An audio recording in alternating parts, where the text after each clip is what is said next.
Janasena party ఎమ్మెల్యేలకు శాసనసభ వ్యవహారాలపై అవగాహన కార్యక్రమం మంగళవారం విజయవాడలోని ఉప ముఖ్యమంత్రి పవన్ కళ్యాణ్ కార్యాలయంలో ప్రారంభమైంది.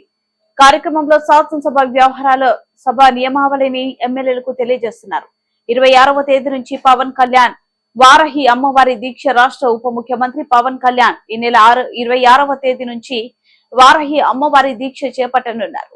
11 రోజుల పాటు దీక్ష చేస్తారు. ఇందులో భాగంగా పాలు, పండ్లు, ద్రవాహారం తీసుకుంటారు. గత ఏడాది జూన్ మాసంలో పవన్ కళ్యాణ్ వారాహి విజయ యాత్ర చేపట్టారు. ఆ యాత్ర సందర్భంలోనూ వారాహి అమ్మవారికి పూజలు నిర్వహించి దీక్ష చేపట్టారు.